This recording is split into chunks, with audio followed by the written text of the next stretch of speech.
We're live. We are live. Am I doing the introduction or you? You. Oh dear. Right. Look. Now let's see if I can do this without getting confused. That is not a mirror image I'm seeing on there. So here's my friend of 20 years standing, Lake Speed. I know you've heard that expression, he needs no introduction, but I did it anyway out of courtesy, right? So say hi. Junior, by the way. We have proper credit where credit's due. Yeah. I'm Lake Junior. I'm the cheap knockoff. That's a good one. Right. Yeah.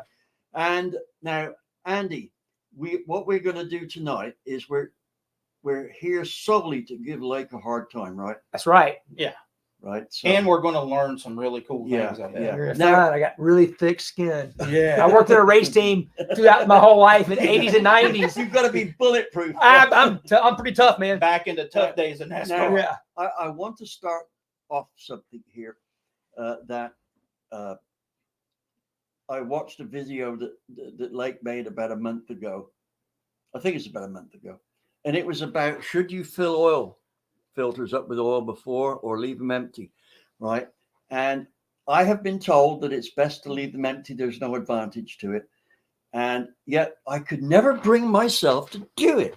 I thought, it doesn't seem like you should leave the oil filter empty because it's got to fill it. So this young man here, he's young compared with me, proved that I was doing the right thing, but I didn't know why. Yeah. Now I see the results. Now, what video was that? Actually, he did it twice. So the first one was just that basic idea, like, should you fill a filter or not? Yeah. And we had a little small box shaving the dyno, so it's pretty easy to just prime it up and see how long does it take for it to stabilize oil pressure. Yeah. With and without. But it was the filtration that I was because people were saying, well, the oil's dirty, right? And so it's like if you're pouring it in, especially in the middle, right, then it's just going to go, that unfiltered oil is just going to go straight through the engine. And it's like, so we did a particle count of the fresh oil and then particle counted it afterwards.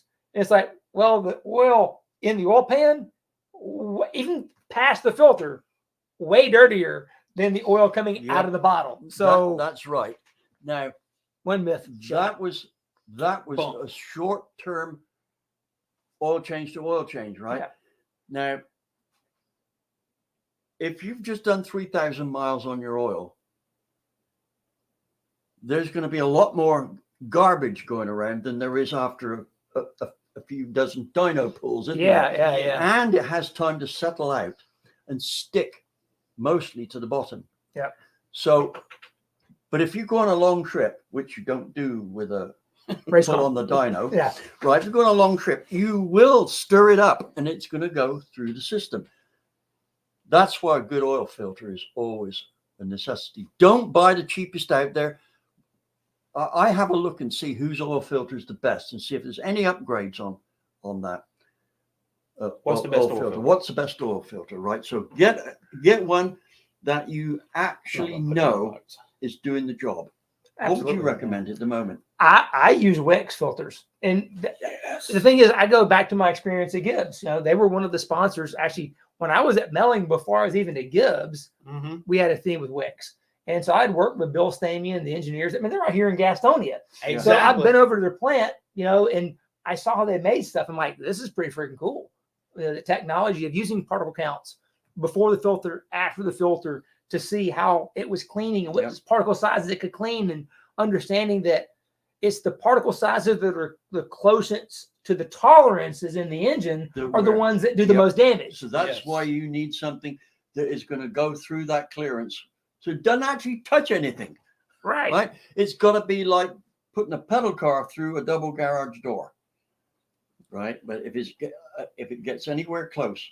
Now, when that pressure is actually on the rod and it's pressing down at it, pretty small there. The clearance there has got to be in tenths of a thou, whatever the thickness of the What is the thickness of the oil film there? It does vary based on the amount of load and the hydrodynamic weight. So the viscosity of the oil. So the calculation, they call it that goes for the Strybeck curve. So it's viscosity times speed divided by load. Okay. Now, remember, load's also going to be determined not only just by the cylinder pressure, but also The width. the width of the bearing, right? Yeah. So when you go to the real narrow bearings, that's great for power, but now your films You're get compromised. thinner. Yeah. So now Yeah. your filtration has to get better at the smaller particles. The interesting little side story we can tell, because it's, there's a, what do they call that term in legal stuff where it's been so long that you can't get in trouble for it anymore? Statutes of limitations. Statute of limitations. Right. So this has been over 20 years. So the statutes of limitations run out on this.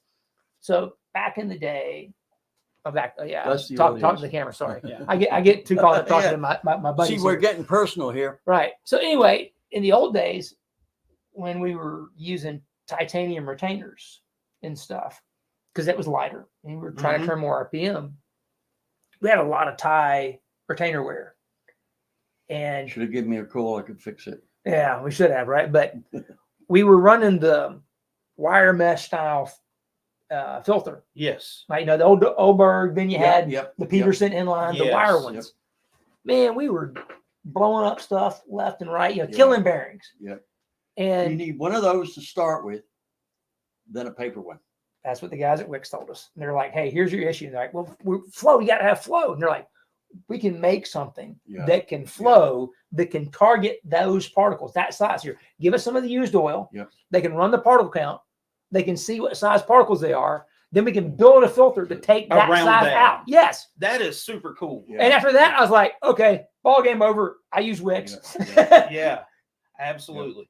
So for those of you who are watching who do not know who our guest is, if you've been living under a rock, this is the Motor Oil Geek. And so after you've watched this video, I highly suggest you go over to his channel, give him a sub. Tell him what the channel is. Just the Motor Oil Geek. Absolutely. I'm wanting a Motor Oil Geek shirt. Okay. All right. Cool. Yeah. So I geek out over oil. Yeah. Well, we were chatting earlier, right? If I may interrupt here, let me make a point. It doesn't matter how good we build the engines. If they don't last, it's no good. Right. Absolutely. Yeah.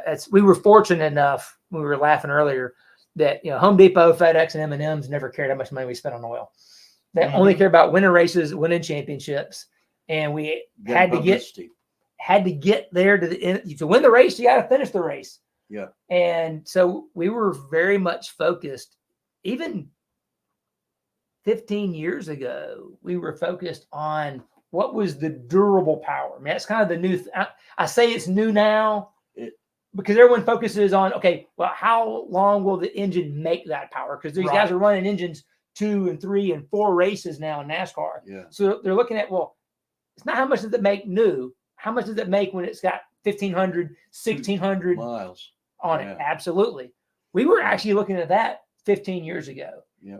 Because we would do all these dyno tests where we could do the full race simulation. We would do a power test after break-in, get the numbers, do a full race simulation, come back and rerun it. And if it was down at all, no good. We only wanted something that either maintained or got better. How much tolerance was there on that? If it was 5 horsepower down, would you? No, yeah. I mean, Crockwist was tough. Mark's awesome. His thing was, if it's more than 1 horsepower off at the end, no good. Really? Yeah. Right. Wow. Because our baseline at the time, we would usually be up 3. Yeah. So from where we started to where we ended, we would normally end up 3 horsepower. And Terry Elledge up at BD, Bill Davis's place, he said he saw about the same thing. Now, we were all using Lubrizol stuff back in the day, which is all super weird stuff that no one could buy even today anymore. So I think part of it was the chemistry. Also, too, I mean, we were using compacted graphite blocks. So CG is super hard. Yes. We're using titanium nitrided rings. So that's also incredibly hard. So they really probably weren't fully broken in, even at an hour and a half of hard running. They still weren't fully broken in. Right. It took the rest of the race for it to finally come to a seat. Yeah. But the reality was, using that nitrided ring with the CG block, that's what really enabled these guys to go 3 and 4 and 5 races. We were doing before they changed the rules with the truck series stuff and ARCA. We would take a short block we would build for an Xfinity race. run it 2 races. So that had the seals, right? So you run 2 full Xfinity races. That's qualifying, practice, race. Wow. Yeah. Second one down. It's already showed Oh up. yeah. We're gonna get there. Yeah. So we run 2 races, redo the heads, swap the cam, put it together the truck motor, run 2 more truck races with that same short block. Right. Oh, hang on. Could I make an announcement? Yeah. Those folks putting in questions that they want me to answer now. Lake's got to go at 9 o'clock because Yeah. he has another appointment. So save those questions for Andy and I for after 9 o'clock. Focus on stuff you might want to see Lake say. So, Right? Yeah. But You go. now the problem is going to be you don't have enough questions to meet what he can answer. Right? So, but go for it anyway. Yeah. So Yeah. I have a Carry question on. about those engines. See, I did not know that it had gotten to a point to where they were using race engines for multiple races. You know, like Yeah. you said. Well, they had to do that practice So- and the race. That was the first deal, wasn't it? Yeah, so That's when it started. We basically, the whole iteration is you went to her for being able to have practice motors or qualifying motors Yeah. to now you had 1 race whole weekend on the motor. That was Okay. a big change. Then when they had the sealed engine for the Xfinity deal and you had to run it twice, then we figured out that, okay, when we reran the engine, the short block, I mean, blow by and all that was good. Well, for a cost, for a truck deal or ARCA deal, just put new valve springs on it and touch up the heads and go Let it go. again. And then he did it again. But then we figured out pretty quickly, it's like, we're running 1,300, 1,400 race miles. Dougster Wolverine Garage. Okay. Oh, yeah, we got all kinds of stuff. Oh, Yeah. yeah. Yeah, those are all gimmicks, yeah. But we figured out you go that far. Well, then after the COVID deal, for cost, they're like, hey, we can run these engines more than 1 race. Yeah. We've already proven in the other series, Yeah. you turn the power down with these kind of parts, you can go further.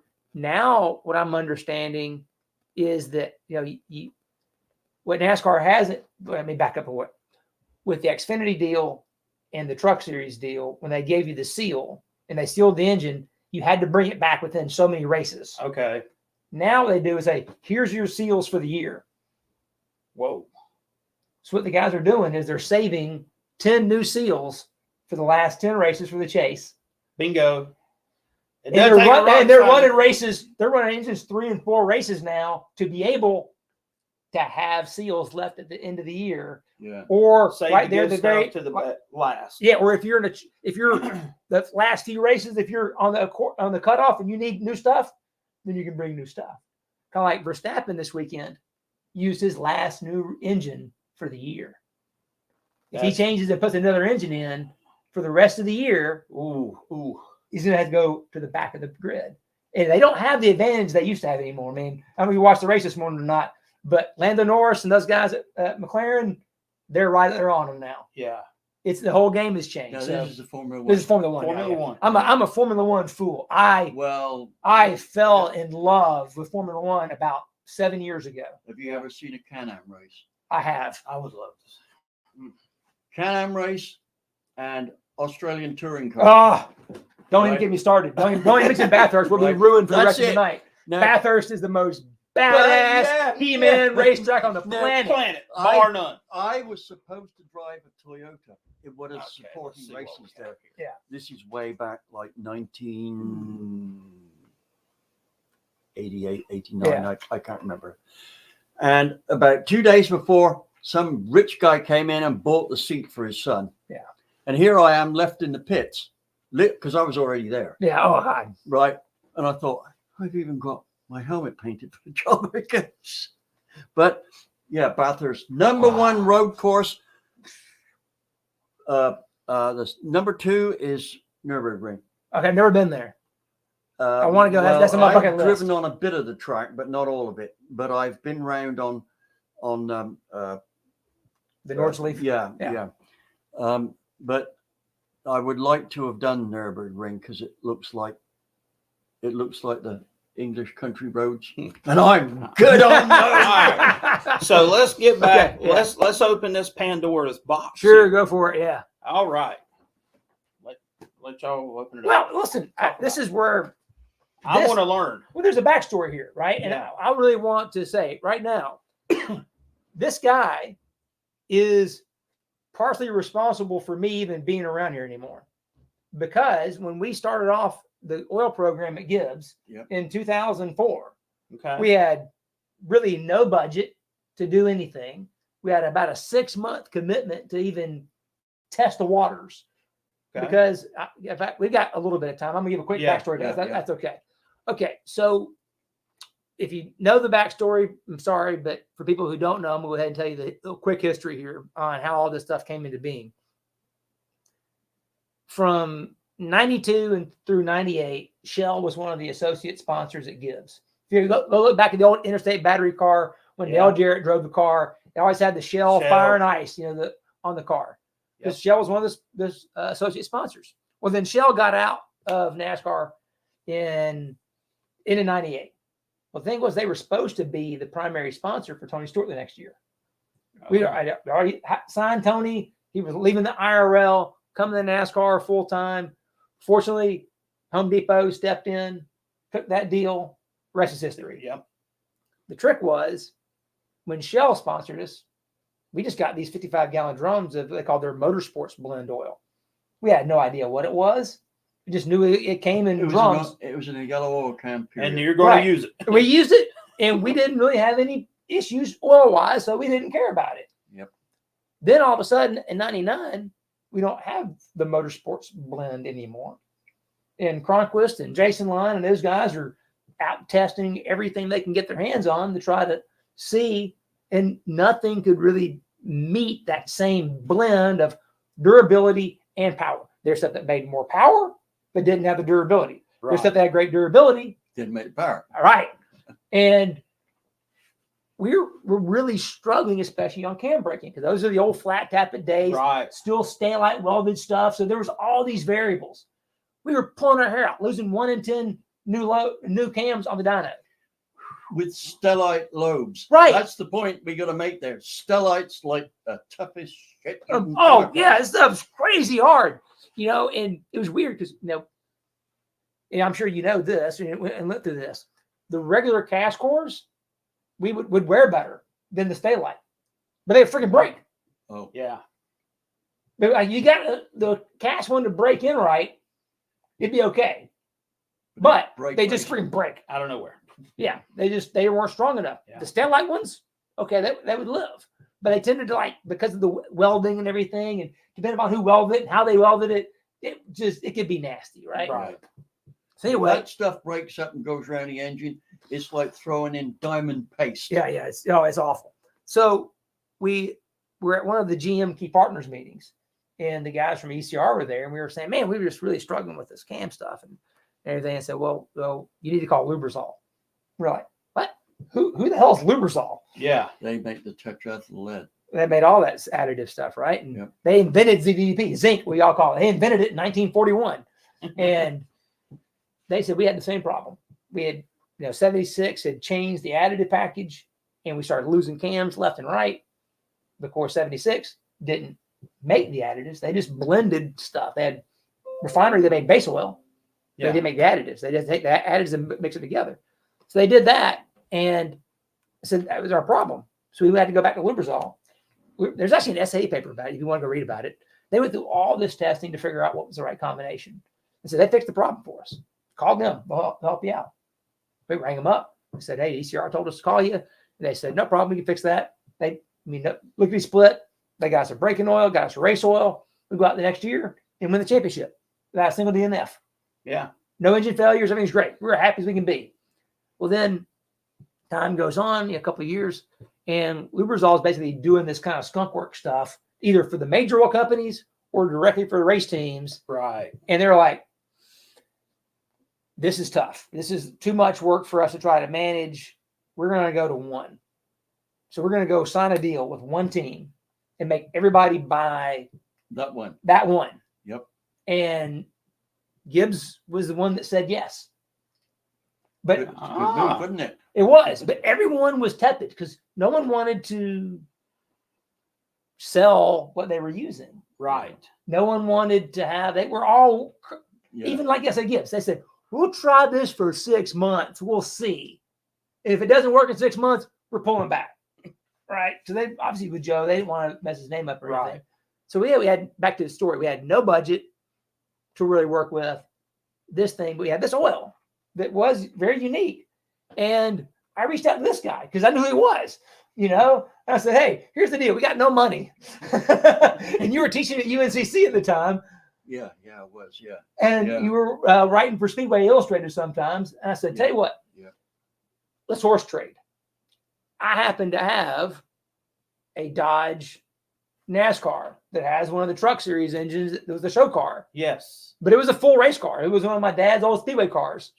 Yeah. It was a backup car. We turned into a Dodge that had a truck motor in it. I said, I will trade you my race car if you will do this story On the oil. Yeah. Well, and Dick Bergman yeah. said, yeah, you got Bergman to say, okay, yeah, we'll Yep. do that. And well, actually, no, I think the way it was when somebody and I can't remember whether it was you, brain surgery, Okay. right? It's all good. But the way I remember it was, and again, we have to temper this with the fact that I've had brain surgery. The way I remember it was, you came to me and said, how much do you want to test this, whatever it was? Yeah. And now what we were going to do is I was going to do the tests on my dyno, right? And I did some tests on it, and I said, my dyno won't read close enough. And I was going to charge you 30 grand for building the engine, doing the test.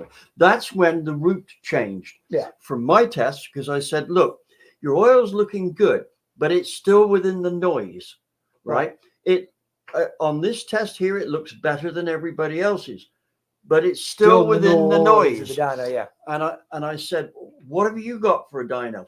And we got the $1 million AVL. We Right. have cup motors here. You know, Daytona motors. And So what happened was you said, or whoever it was I was talking to said, look, we think that 30,000 is too much, right? What did you want it for? Yeah, that sounds like you, doesn't it? And I said, well, I want to buy an old cup car. I got one. Really? I can hook you up. I think I got one. Well, trade you the cup car for 30. So I came along. Yep. And I met your dad and talked to him. You know, I've been a fan of your dad for so many years. My two biggest fans for being people that are real people, Mark Martin and Lake Speed. Right. I vote for both of those. Yeah. Yeah. Mark's an awesome guy too. Yeah. Yeah. Right. I mean, if we had a world full of people like that, it'd be a lot better place. Mr. Putin, please note. Yeah, exactly. Now, but anyway, so we traded the car. Yep. Right. And I said, whilst we're doing that, can I test my oil extreme and see if it, because we've had positive tests on it all the way through. Yep. Now, let me tell you guys, dyno facility, God, I went in there and I was green with envy. But I don't have $350,000 to spend on a dyno. Right. Yeah. Right. Now I knew what the dyno was beforehand, but seeing it for real, this thing just prints power curves over. Now, you might say, what a great dyno, but you've lost sight of the point. The point is, we ran that test engine. We ran the dog snot out of it for a day. And what did it do? Every time we did a batch of tests, it printed one curve over another. So since I knew how the dyno worked and I knew the dyno could not be wrong to any degree that was relevant, that means the engine's repeated. And you know what? That's the worst thing to try and achieve, or one of the hardest things to try and achieve with dyno testing, if you're going to test A versus B, is to have an engine that's repeatable, right? And I kid you not, I had a bunch of curves that looked like one line. Yeah, 7. It would make 7. It was programmed. It would make 7 runs. Yeah. Average all of them, put it together, and you would do 3 of those. So 21 runs to get your 3. That's an average of 7. But and they lay over. But the thing is that the mean deviation was next to nothing. Oh yeah, you're talking about I mean, a tenth of a horsepower. Yeah, I mean, if it read 500 horsepower X RPM, then it was either 500.2 or 499.8. Right. Right. That's how close it was. Now, the width of the line on the paper was a half horsepower. Yeah. Right. So we just got one line. Boy, I tell you what, I dreamt about that dyno for weeks after. So get more to the oil. Yeah, Okay. So what we did was we ran in the baseline like we don't always do, because you said let's say you tell us how you want to do the test, right? So we ran it in on the baseline oil, which is break-in oil. Okay. Then put in our XP1, which is our race oil. Race oil. Ran it. Then one of the things we did back then too is we always would do it, and something I mentioned in one of the previous recent videos is that you have to do a double flush. If you're not doing a double flush, you're not doing a proper oil test. So you would go from the break-in oil, put in the XP1, running 2 cycles of it, right? Yeah. One to flush and one to do your power test. Yes. In England, we call that a scouring oil. Okay, yeah. So we would do that, but then the XP2, which is the plate race oil, had completely different chemistry. Okay. And that's important. That's an Completely important note. different chemistry Yeah, to what you're using now. Oh yeah, and even Now, from the folks, XP1 back then. I didn't know this until a few minutes ago. Yeah. So the XP2, its own deal. One off. right. Like you couldn't even make it today if you wanted to. Some of the components don't even exist. They have stopped being made. But it was good stuff, right? So you had to run that double flush. Then you said you wanted to run the 030 Mobile 1. So we did the double flush, 030 Mobile 1, right? Yes. Okay. So we saw all those variances, right? And we saw, okay, yeah, the XP1 was a little bit better, like you said, than the 030 Mobile 1. They were pretty close, but like you said. Well, back then, if I remember rightly, you said that the Mobile 1 was one of the best oils out there. Yeah. Right. So it was a top notch. It was not off the shelf. That was race oil. Yeah. It was a high quality oil. Even if the Gibbs oil didn't show up better, this is still a top quality oil. So that was a hard target to beat. Oh yeah, the 030 race Mobile 1 back then was the standard. Yeah. And so the XP1 was a little bit better. Back to I remember you that. couldn't see a water brake dyno. It would have been in the noise. Yeah. But on the eddy current, if I you could see remember it. rightly, it showed about 4 horsepower more. And it repeated that 4 horsepower more all the time. And that was with mobile. Yeah. That was mobile to the XP1. Yeah. Mobile to Then we put in the Daytona plate race oil, the XP2. Okay. And then it went up even more. That was about 7 more. Wasn't Yeah, it was. That was. I think it was like maybe 3 more than the XP1, but it was like 7 to 8 better than the Mobile 1. Yeah. Right. Yeah. And it was like this is good stuff, y'all. Y'all need to be listening to this. And it was awesome, right? So we went back to it, right? And we're like, okay. Now, hang on. Let me interrupt. Yeah. Guys, the reason I'm remembering this was because spending the day with Lake was an epic deal, right? We had a great deal of fun. All the guys. Oh, Elmar, the dyno guy, Yeah. because this was all day. This was from like You see how 8 rowdy in the he morning. is, Oh, right? yeah. In my younger days, I could compete with this guy. Yeah, I mean, the thing about it, to do 3 oils plus an additive, that was a full day. That was 10 hours of dyno time. Yep. Yeah. That was hustling Yeah. to do that. That wasn't like just Absolutely. do it because everyone had to do a double flush. So we went back to the XP2. Yeah, I don't know. You had to have a 55-gallon drum just. Good. Oh, gosh, it's waste man. oil. Oh my God, the amount of waste oil you generate. Now, wait a minute. This waste oil would have done well in somebody's car for the next 100,000 miles. Right, because you're talking about 5 gallons of oil that runs in the engine for about 45 minutes. It's not used. But we called it used because it'd been in the engine, so we throw it away. Yeah. It's crazy. Again, 2004, 2005, money didn't matter in NASCAR. Right. It was just like you burned it. Yeah. So anyway, we went back to that. We put in the oil extreme, and it lost, I think, 3 or 4 horsepower. Yeah. But here's the thing. Now let me. Now this is embarrassing. Right. Lake's going to tell you why it lost that power, and it was because I screwed up. I'm going to admit to it. And the reason I'm admitting to it so easily is it will prove to all those people out there that I don't know it all. Well, there was 2 things that happened, right? One, and you're not the only one that's ever done this, right? Because in my 20 plus years of doing oil testing now, I've never had someone bring me an additive that said, when I said, how do you want me to test it? No one's ever said, I need you to do a double flush. No one's ever done that. Yeah, but I know when you do a double flush, it changes the results. Right. So we didn't do that because you didn't ask us to do it, right? But the other thing that you didn't know, and you could not have known. No, but we wanted to show we could improve on that. That was my intent, to Right. show I could improve Prove on it. your oil. Right. But what you didn't know was that there were two components in that oil Yep. that are not in motor oils. Yeah. that chemistry But was that's- so crazy. Yeah, that might have. I think you're letting me off the hook here. I'm just telling you. Right. Let me explain. Sure. Right. When you use oil extreme and you first pour it in the engine, the power will drop. And that's because the additive, the what's the word I'm looking for? The active ingredient Yeah. is actually a very, very fine, acts as a very, very fine polishing ingredient. And the friction level goes up. Now, it's got to break down that ingredient so that it is in such small particles now that it can get attracted into the metal. I'm not sure how else to put it. It kind of bonds to the surface. Well, yes, the calcium sulfonate and the sodium sulfonate are very polar, so they're very surface active. Yeah. And so most oils don't really have that level of affinity. Yeah. So it takes a little bit of time for it to remove everything Now, and establish itself so you can see. we got a what it 5-gallon does. tank of We oil. We do. So I put in the requisite amount for 5 gallons of oil, not for an 8-quart pan or whatever. Yeah.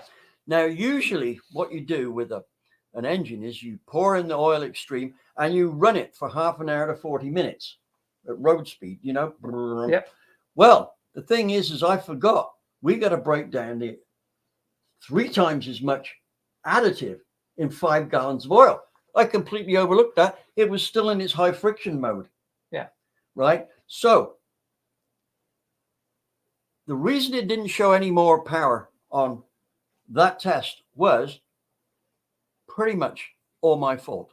Now, I think Lake Speed is trying to let me off the hook here. You're being too good a friend. Oh. Right? I screwed up. Now, I only just found out about the oil additives that you said in there actually combated that. Yep. There's a proven, we'll call it antagonism between the types of friction modifiers that were in that specific blend of XP2 at the time, where back in those days, working with Lubrizol before, and this was, this stuff had been developed before we even had the Joe Gibbs oil brand, right? Yeah. We didn't think about how much it cost. It was all about winning races. We even had water-based oils, right? That is. I mean, we tried everything conceivable. There was nothing off the chart or off the table in terms of things we would try.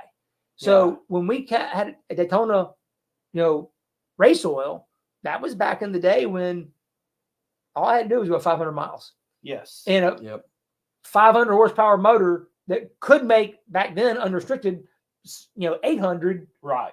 You could do almost anything to one of those things that would live.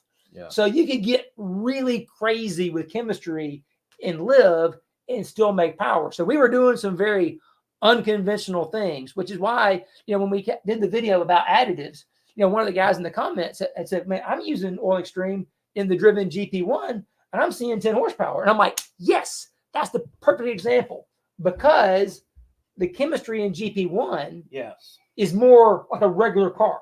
And it actually has some calcium sulfonate chemistry already in it. So you're doing something that's synergistic to build on it versus something that's antagonistic where it won't work. So that is a perfect example / explanation of the fact that oils need to be like an orchestra. Yeah. Yes. And what I've learned listening to you guys Lake's talk, using that synergistic. I've only just found out what it means. Yeah. But what I'm learning is, unless you're an old tribologist, did I say that right? Yeah. Okay. and you do not know the chemical makeup of the oil that you're using, and if you just randomly say, hey, I want to put this additive in here, Yeah. you do not need to do that. Am I correct in what I'm hearing you? Yeah, Like, it's Because I you love your chemically, zinc you don't know. disulfate. I thought finally Yeah. somebody, because about a few months before you did that one, I said you can put too much zinc in the oil, and I showed a lifter that had crazy. everyone said you're crazy. Yeah. Well, right? I don't know. I don't know because I Yeah. was going through a bit of a bad time health wise, so I didn't see many of my responses. Okay. But when you came out with that one, it was like this is tested beyond belief here. Oh yeah. Right? I mean, it wasn't just a few examples that were shown. You did the whole 9 yards. This was a professional oil test, and it totally vindicated what I said. Oh yeah. And I thought, thank you, Lake. Yeah. I mean, Peter Lee and the guys at Southwest Research and their Tribology division, Yes. they are the smartest of the smart. It is the skunk works of Tribology. Okay. And isn't it great being able to hang out with people like Oh that? my God, yes. Yeah, I Yeah. love it. Oh, absolutely. I could. It's like that's going to Disneyland. Like, you think I Yep. get excited about this stuff? I'm there. I'm like bouncing off the walls without Yeah. coffee Yeah. because it's so cool to be able to. I mean, something simple like we did with that test, where you can go in there and take a piece of liner and a ring and rub it together, but then you can measure the surface finish 3D optically beforehand. Then after, then they can take that piece and they can put it in a scanning electron microscope, and then we can go in there and we can actually look at the atomic layers and see the Wow. chemical change and see what it's doing. And you Crazy, folks. where you can see that, like that one where you put in extra zinc, you can see the sulfur, that extra sulfur is attacking the grain boundary and causing the subsurface metal to fracture and crack Wow. Yeah. because it's Yeah. too aggressive, Yeah. but that's the fun part. That again, I Look, can get really we are excited about lucky this stuff. in as much as the way we've guided our lives, knowing smart people is 30% of the fun of it. Oh, Right? absolutely. Because where would we be without? And people say to me, well, how do you know all this? I said, I make sure I'm Hang out with attracted to people who know more than me, right? Yeah. And I become friends, and it's like, and I think I said in one of my videos, if I don't know the answer to an oil question, the first person I call is Lake. Yeah. Right? That's the end of it. So, And if you didn't know the answer, I bet you know somebody who does. Oh, I got the Bill Abrahams of the world. I'm gonna call because there Bill's we gonna go. know. Right. Yeah. So it's all about contacts. isn't it, Andy? absolutely. It's about, because we all trying to learn. So, but what I would like to know is the connection from, okay, you was heavily involved in motor oils. Mhm. Then you got involved with Total Seal. Yeah. Piston rings. So Oh. oil and rings go together like this. Yeah. So how did that come about? Well, I actually left a little nugget for that in earlier discussion when we mentioned the titanium coated Yes. rings. Yeah. So what happened when we were developing all this stuff in the early 2000s? It just so happened that we were the total at Gibbs. We were the first team to begin working with Total Seal with the new steel rings. Yes. So everyone is buying piston rings forever, been using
Yeah.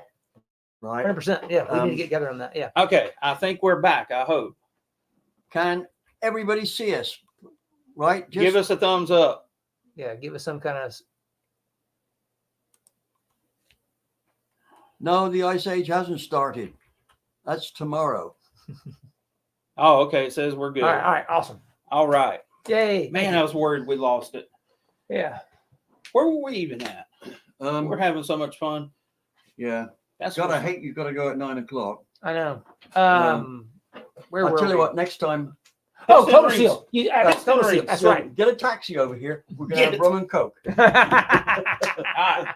Total So Seal. Total Seal. So I was saying back in the day, we were working with Total Seal because when you went thinner on the ring, you ran out of the material limit of iron, Okay. even ductile iron, even Hellfire, right? Yeah. That as you start getting thinner, now the ring becomes more brittle. Right. So the trick was to go to something that was steel. So they began using stainless steel and coiling it so it could be thinner and had more ductility. More elasticity, Yes. right? And it could It moved. move, right? Because the pistons move. Yeah, they do. Quick one here. I saw a quartz cylinder, it was about this big, right? Which they were running at, I don't know, about 6,000 RPM at a break mean effective pressure of about 220. So I don't know what the peak pressure was. But, just as it went past top dead center, I couldn't believe a piston could live doing that. Oh, yeah, it's freaking flying around. I could have measured it with a ruler. So Total Seal was basically an R&D partner with Gibbs. So early on, they figured out that we were able to do things with their rings that no one else could do. It had something to do with the oil. Because when Lubrizol developed the oil chemistry, it was because they were developing around the rings. Yeah. And that type of ring with that coating on it, that chemistry had been made for that metallurgy contact. Yeah. That is. Yeah. So as time went on, my relationship with Total Seal just grew deeper and deeper as we did more and more work together. Good bunch of guys down there. Oh, great people. So Yeah. when Matt Hartford, who's the CEO, took over, bought the company and took over. He did? Yes. I didn't know that. 5 years now. Wow. So Well, when good Matt for him. bought the company, he said, Lake, will you come work for me? Because I know that Tribology is an important part of this. We need someone to help tell our story. Will you? Yeah. What will other you ring come? manufacturer has a tribologist work? I don't think any of them did. That's important. Yeah. So that made the leap, but it was the best move ever made because now I'm not tied to any one brand of oil. You have complete independence. Yeah. Yeah. You can pick whoever is really the best oil, Right. regardless. And people will obviously now tell me things they didn't tell me before. Imagine That's that. Right. Who'd have thought?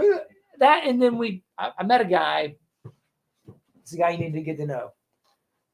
Dr. Mark Malberg is one of the true, just great people in this industry. That's kind of new to our racing world. Right. He's the surface metrologist that developed the Q parameters. So we talk about RBK, RPK, Yes. RK. That next level Q, the RQ family, Yeah. which is for the the extremely plateaued surfaces. Yes. He developed that, Now, okay, I need an education on that. and he worked for Cummins Okay. and did all the all the surface metrology for Cummins. He's independent now. He works for Apple on iPhone. Do they make diesels? They don't make diesels, but anything that has a surface, he has software and the To ability to come simulate in it. there to measure it, understand And it, manipulate it. He's awesome. And working together, we've done a lot about understanding that the surface finish, surface texture needs for, say, these compound turbo diesel guys Yes. that are literally putting 90 pounds of boost into their diesels. oh Crazy. my God. 90 pounds of it's boost. nuts. The amount of fuel they're putting in these engines. It's to stop the melting on the spot. Oh. So when you have that level of fuel, you have to get pretty creative with what that surface looks like to retain enough oil because the fuel is just trying to blow it away. Yes. But you can't just make it rough because now it's not stable. It won't hold a load. Yes. Do they put anything in the fuel as an additive to help lubricate the bores? Some of these guys are running basically straight cetane. They're not even putting, it's not even really fuel. It's basically just cetane with a little bit of ester in there for lubrication. Like small amount. That's a bit wild, isn't it? It's insane. But they're making like literally 5,000 horsepower. Yeah. Their peak cylinder pressure is equivalent to a top fuel car. That's insane. That's got to be about 10,000. 10,000 psi. Yeah. It's right at the limit of the Kessler sensor. Wow. Really? Yeah, it's insane. Yeah. It's crazy. Oh, what have you heard? Well, I got to ask you this because you may have some inside knowledge on it, but it's been around for a few years now. I don't know how much, right? 2, 3, but there's a new form of detonation out. Oh, low speed pre-ignition. No, they call it SPI, the stochastic No, pre-ignition. Direct ignition. No, wait a minute. Let me make sure we're talking about the same thing. Yeah. The detonation occurs so fast that it can happen from one end to the other between the pickups of 2 cycles. So you don't even see it. But it has the explosive energy of dynamite. Yeah. And what happens is it doesn't burn through the piston. It just blows it off. Yeah. Blows it off. Blows it off. So Yeah. you've got to, okay. Yeah. Now, the is term they're calling it now is stochastic pre-ignition. Okay. now pre-ignition doesn't sound like the right term because it usually happens around TDC. Yeah. And maybe it is pre-ignition. Well, they're back still up investigating it. They are. Yeah. This is a let's go back 7-8 years ago. Yep. Yeah. What they called at the time low speed pre-ignition. They started seeing in the smaller turbocharged direct injection engines. Yes. Yeah, it's peculiar to direct injection yes, engines. It is. Well, it's most prominent. They've actually seen that they can actually make it happen in a port injected engine. Okay. They can. They can manipulate it. You can manipulate it to a place where they can happen. But like you said, what will happen is that if you get the conditions right, it's dynamite. It's just boom, piston's gone. Just disintegrates. There's no warning, is there? No. You're going along. You're good. You're good. Boom. Now Not you're good. not. It's like getting a bullet through here. Yeah, like a sniper. You don't know about it, right? So there's different severities of these things. What they found that was most common was that when they had a higher level of detergent additive in the oil, especially calcium and sodium, that they would get these little pockets where it is starting to pop up. But the trick is when you have that little one pop up, it's like dominoes that fall. So the first one would be hard to make it happen. But once the first one happened, it would just feed. That makes sense. And it would ramp up, and then you would get the giant one that would blow it out. So they developed what's called... But the little ones didn't really show up in your driving. It's not like, No. You don't feel the little ones. You can't. It's like a 1% change in the brake mean effective pressure, if that. Yeah. And then suddenly, it's like somebody just let an atom bomb off in your engine. Right, because the little ones are like, you wouldn't even know it, but those little ones trigger the big one coming. So it's like boom, boom, bang. Yep. That's the detonator. Right. So that's what triggered this current, they call it API-SP, the one that came out in 3 years ago. Yep. So and they came up with a new test called the Sequence 9 test, where they take a Ford EcoBoost engine and they run it in a altered configuration in tune that will make it happen. Yeah. On Are they purpose. using steel pistons in it or something? As I said, altered configuration, so they had to measure it, right? So they can measure the tendency for this to happen.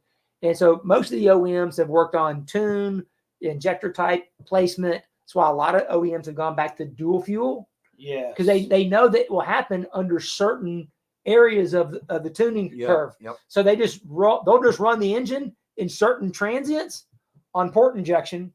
And then switch back over. Yeah. Yes. That I thought that was for economy.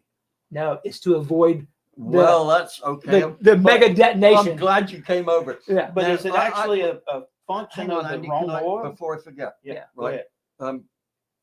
Is anybody working on water injection for an OE thing? Because water injection fixes Oh, yeah. all this. Right. I know of a company that is working on a water injection system right now. Yeah. And they're going through the trials Well, and stuff. And we're helping them with some piston ring stuff. Yeah, we because got they a put- new one over there. We're putting on that Because as as a they put safety water measure. in there, right, then that they don't want it to get in the oil. So they're very concerned Yeah. about that. You don't want the pistons in the oil either, No. right? Right. Now, my thinking here is if you're using good rings Mhm. and they're sealing up, the amount of water that gets in the oil is not enough to worry about. Especially when the engine gets the temperature. As long as Yeah. the engine can get up to The operating temperature. temperature, And everything goes evaporated away. off. Yeah. It's only when you have the short trip, cold weather Yeah. driving, Yep.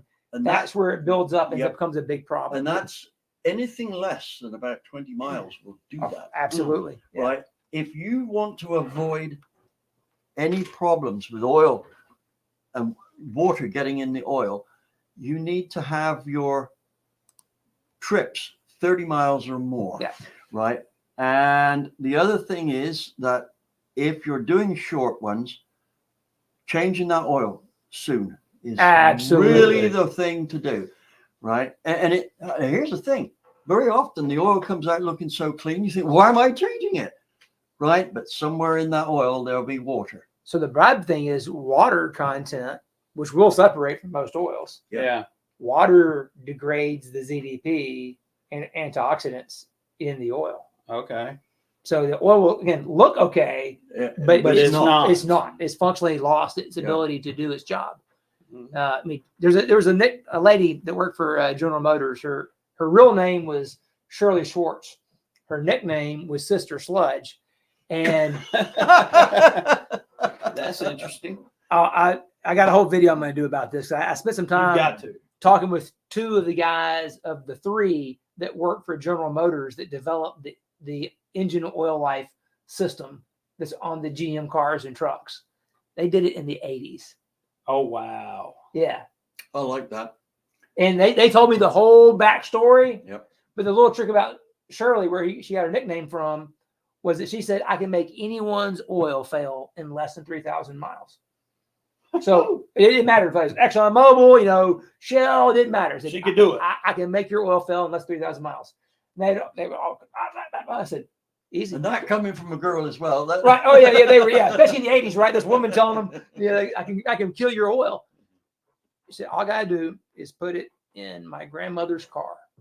My grandmother lives in Green Bay, Wisconsin. Oh, if you want to life test a car, then give it to your grandmother or she'll kill it in Right. 30,000 miles. Yeah. There's her a guy grandmother- down the road who's a racer. He goes 200,000. Yeah, he's good. Yeah. Because she lived in Green Bay, Wisconsin. Short It- trips. 1 mile to the market every day, 1 mile to mass every day. So 2 short trip 4 miles a day in the middle of the Wisconsin winter, your oil's done. It never stood a chance. Wow. Because sludge actually builds from low temperature. Yeah. It's not from high temperature. The varnishes are from high temperature use. Yeah. Sludge is from low temperature use, and that's why her nickname was Sister Sludge. So we're coming up on the 1 hour mark. Yeah. Need Metal has given a super chat All right.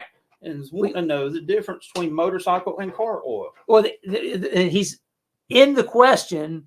Yeah. He's actually put the key piece of information: clutch plates. Yes. So when I learned this when I was working at Gibbs, that was one of the big things we found was we had the motocross team, and we could not run the car race oil in the race bikes because the friction modifiers we used in the car oil Killed the played clutch. hell Killed on the the clutch.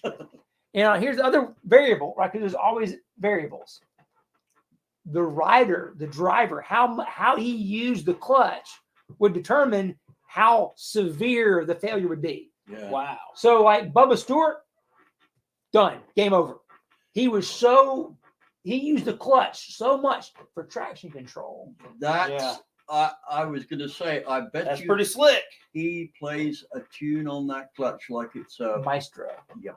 Maestro. And so when you're using the clutch for traction control, those friction modifiers, game over, done. Yep. The guys who were light switch on off, They didn't have a problem. they could get like toward the end of the race, they would feel it fading some, right? And what we learned was with the riders, it's all mental, man. These guys are Mental. they're next level, Yeah. next level crazy, right? To do what they do. So anything that would break their focus, break the concentration, break that anticipation, right? Yeah. No different than a driver when you had the feel for the tire and you go in that corner and now all of a sudden the tire doesn't do what you expect it to do. You better be prepared. When it wakes you up and it breaks your rhythm. And motorcycle racing is so much about rhythm that clutch needs to be the same every time. Yep. So we had to formulate the oils to get rid of those friction modifiers. So that's the big deal between the motorcycle oil and a car oils. Car oils are heavily friction modified for fuel economy reasons. Mm-hmm. A true racing motorcycle oil or motorcycle oil doesn't have those friction modifiers. It's designed for consistent clutch engagement. Yeah. So it's always the same. It doesn't mean there can't be friction modifiers, but it's not going to have a degradation over time. Right. That's awesome. Yeah. See, you learned something. Quick question. Let's see here. The clearances I used on my cup car, Yeah. the one that I got from you, right?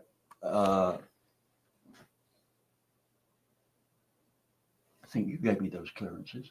Probably so, because I know that was a motor that came from Dodge. Yeah.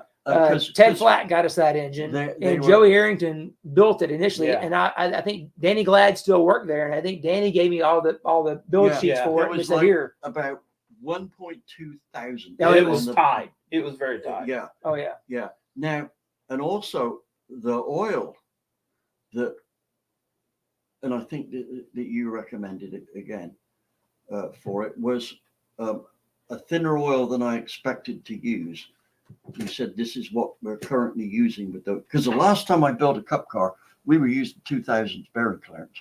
Oh Right, yeah. This is like 1998 or Yeah. something like that. No, 96. Yeah. And you made sure your bearing clearances were right, but they weren't tight. Back then we went really thin. We went tighter. Yeah. So Yeah. that 1.2 to 1.8. I mean, that would have been 520 or 0.20 for that. Yeah, we ran zero before 0.16 was actually even an SAE grade. Yep. We were already running that in the Xfinity cars Yeah. for a couple of years. What would you Yeah. say I should run in my turbo car? I'm just about to change the oil. You haven't let me have that guy's phone number. You know, the guy who took your job. Oh, Bill Alexander. Yeah. Yeah, the guys that drive, they can get you hooked up on that. I mean, turbo cars are tricky because the turbo is what generates all the heat. Yeah. And you got to be really careful about the sulfur levels because they're typically copper, They'll burn. right? And you don't want something that's very aggressive and can basically corrode the copper out of it and basically damage the bearing that way. Yeah. So turbos are tough. So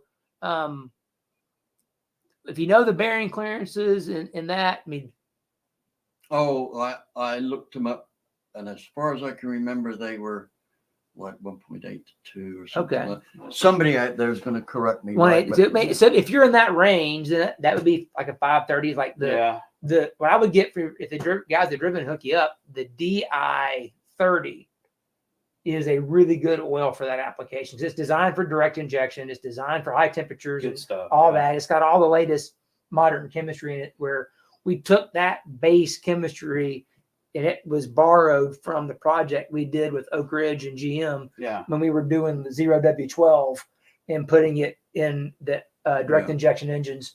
Because they were it's all about fuel economy, right? How thin can we go without hurting the engine? Yeah. And we went from 530 all the way down to 012 and could still make the engine live Wow. 150 hours at 150 degrees C oil temperature.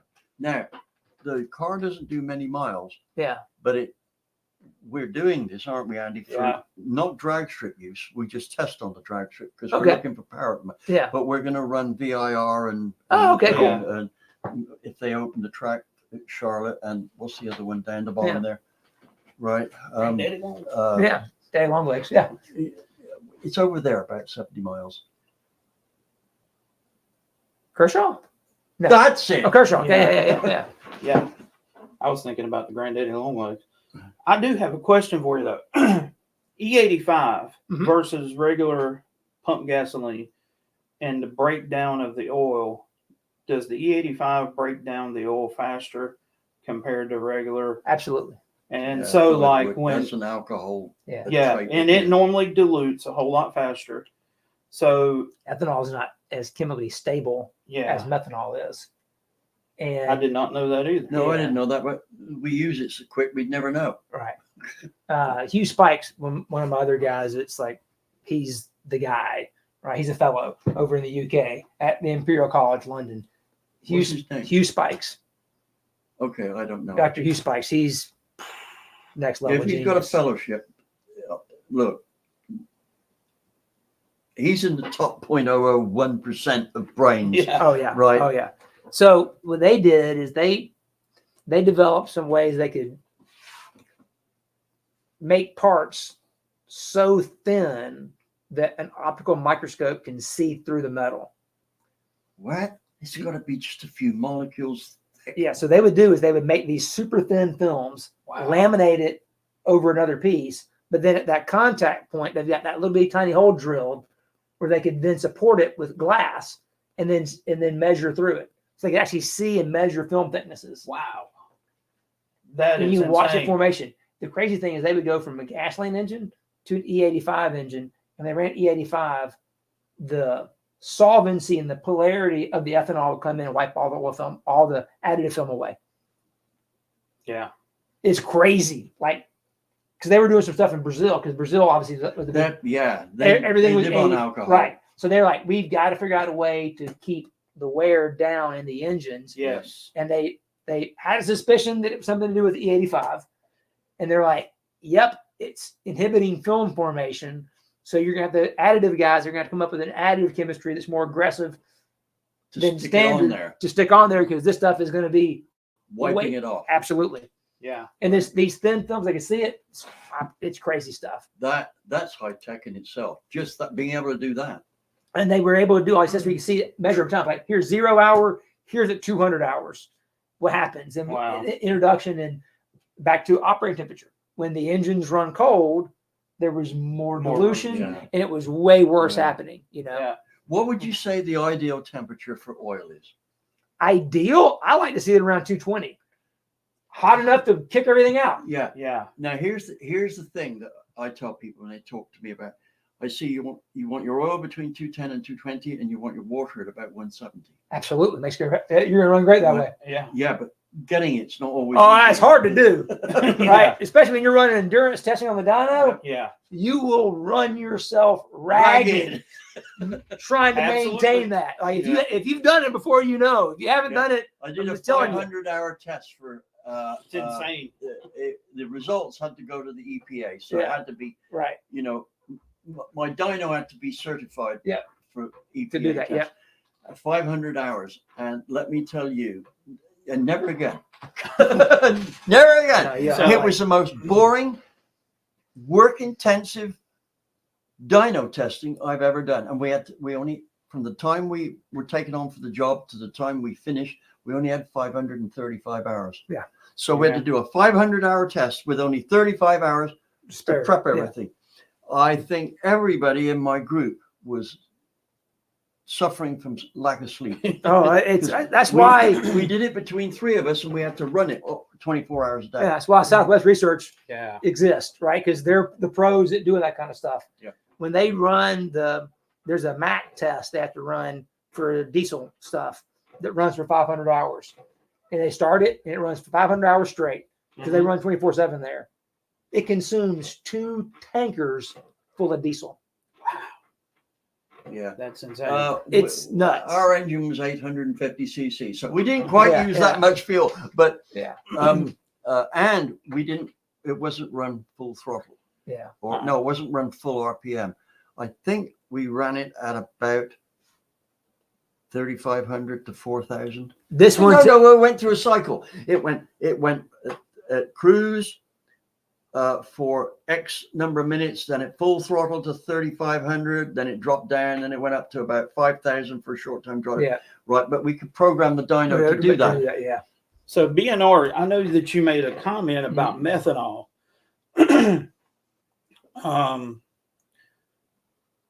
I take methanol every day over E85. Yeah. Now you said it's a lot more stable than the E85, the ethanol. Yeah. Right. Because the even on its good day, E85 is still 15% gasoline. Right. And you don't know what octane that 15% gasoline is. Oh, Yeah. it doesn't matter. It's almost independent, right? Okay. Been there, done that, All right. right? You can put in the shittiest fuel and you can put in the best fuel, and it makes almost no difference to the octane that you end up with. Okay. What, measuring it? Yeah.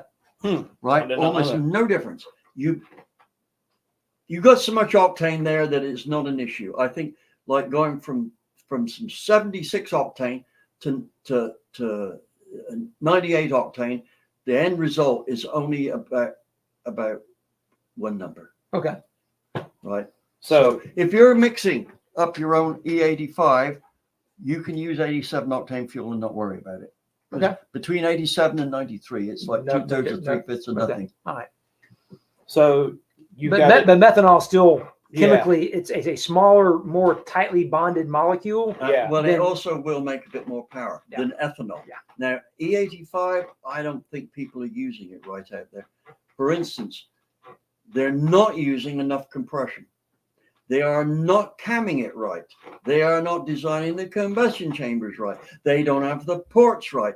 E85 could be, with the right development, an absolute boon to hot rodders because they wouldn't have to buy race fuel. Right. I know Oh, racers- absolutely. Yeah. racers Done right. use it all. Done Yeah. right. It, And can- nobody's it can be doing it. fantastic. If somebody wants to finance it, I'll get an engine builder to build an engine to my spec and we'll run it and I'll show you how to make.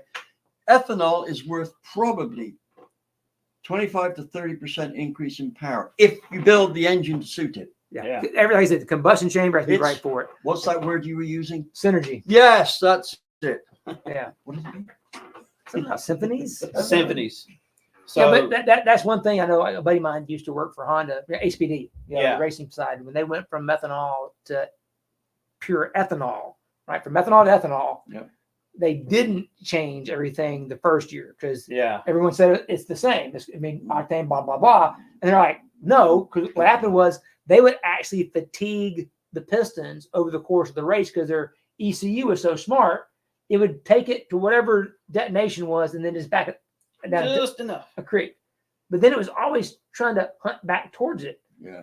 Well, with methanol, it was so stable that it could just like find a place and just let Yeah, stay there. yeah. head there. But with That's- ethanol, it it would wasn't, hunt. yeah. It was hunting the whole time, and that Uh, hunting caused it to fatigue, and they were just destroying pistons. That, and I'll tell you That's interesting. an experience I have from that. I was testing crankshaft dampers for a damper Yeah. company, right? And to make the engine stable, so it read the same every time. I'm going back to like 1985 here. Yeah, exactly. Pump E85 is I- really 85%. I had to blend our own fuel. Yeah. Right. Right, It got yeah. to the point where I could pull that deal back and it would read 400 horsepower and I could walk away and come back in 15 minutes and it was still at 400 horsepower. Before that, I pull it back to 400 horsepower and come back in 15 minutes, it's 380. How the hell can you check anything like that? You can't. Yeah. So literally, I blended my own gasoline for that. So you're getting ready to have to jet, right? Yeah, I gotta go. I stayed longer than I was supposed to. Yeah. You're having a good time, right? Oh, we are. We're having a great time. We gotta come back and do this again sometime. Absolutely. No, I'd we're love gonna to do have your you back. show here next time, right? Yeah. I've learned a lot. Everything. Did I tell you this guy's I fun? know. Yeah. Right. So, Good stuff, man. I love your channel. yeah. Well, I appreciate it. Again, I can't thank you enough because you that horse trade 20 years ago for cars basically changed the trajectory here, man. Yeah. So Yeah. Well, you know.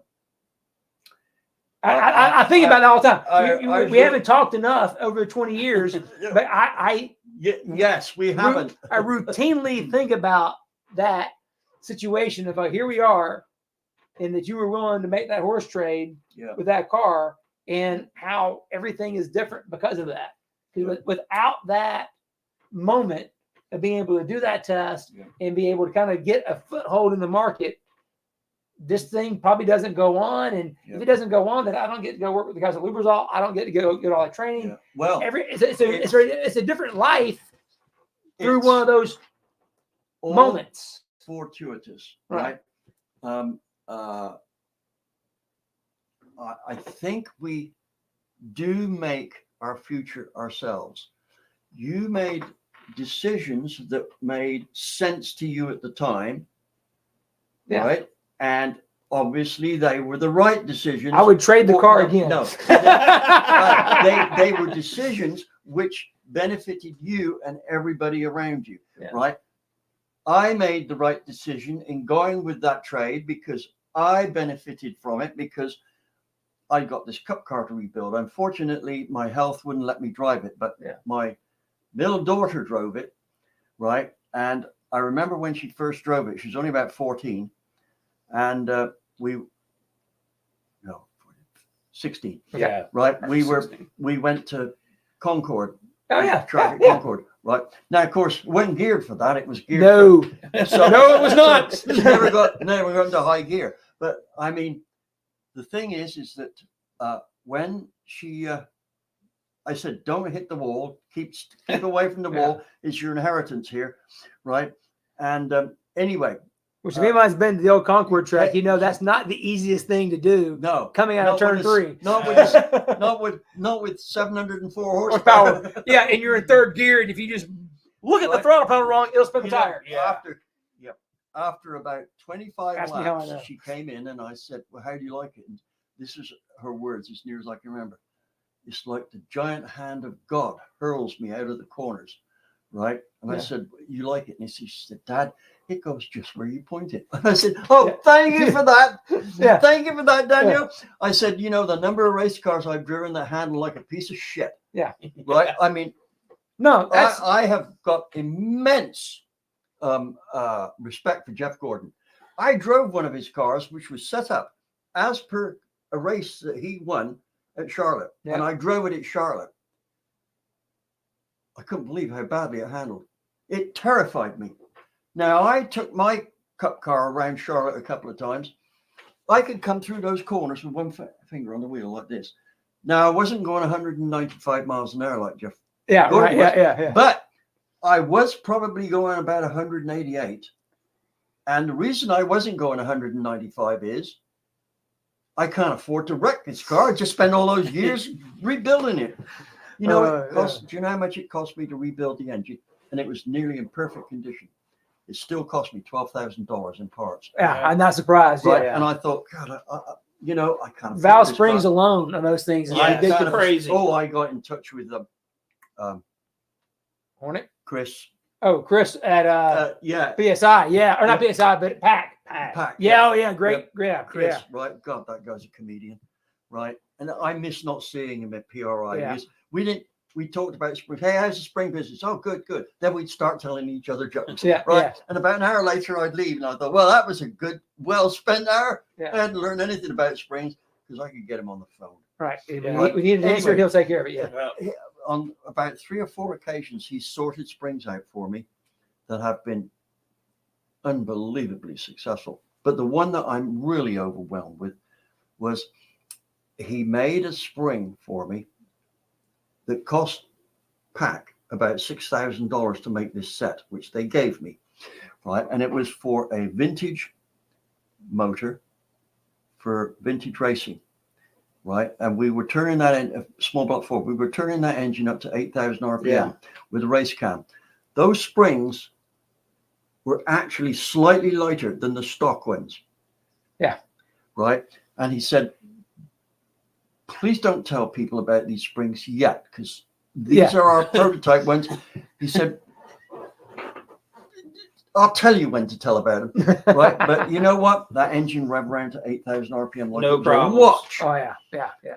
Now, A valve train when it's in control is the most beautiful Beautiful thing. sound in the world. when it's unhappy, oh God. Oh. right. Wait, Ray Wallace told me that was like the original Spintron when they were at Yates, is that they had an electric motor. They didn't have all the sensors. Yeah. They just would spin the thing up and listen.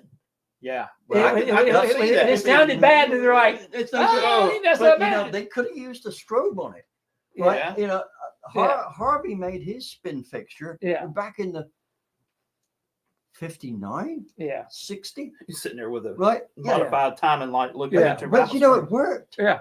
It worked. I mean, he didn't upgrade that until just before he got fired. Now they say, Harvey, you arrived at my house. He said, I said, what are you doing here? He said, they fired my ass out of that. That was his exact word. Yeah. They fired my ass out of it. They're going to tell everyone I retired. It's bullshit. Yeah. Right? So I said, you sound upset. Upset? God. This is my name on the damn company. Yeah, I'm mad. Well, Lake, we really appreciate you coming down. Look, I know that you got what about an hour drive. Yeah. Even though we live in Charlotte, but of course Charlotte is. You're exactly the opposite side. Yeah, exactly. Yeah. And you know what? This is the incredible thing. If you notice what a coincidence, you're exactly the same distance from me as I am from you. Right. Have you noticed that? Yeah. Incredible, isn't it? Right. This side is 75. Yeah. Or 77, and that side is 77. It's like, Yeah. And you, it's a good job they built the freeway around, isn't it? Otherwise, it'd be an hour and 485. 45 Yeah. minutes. Well, even it can be a headache. 485 is awesome. At least this time of day, it's going to be good. It'll be perfect. Well, look, don't let us hold you up anymore, but we got to do this again, right? Yeah. Next time, no, actually, I told you, this guy will, without raising a finger, pirate the show, which he's done very successfully. Right? I'm just like a sponge over here. I'm just absorbing. Yeah. Now, look, the next time I had no idea what we were talking about. This is all just additive. He's going to come Straight over off here the cuff. prepared, and we're going to do a 2-hour show.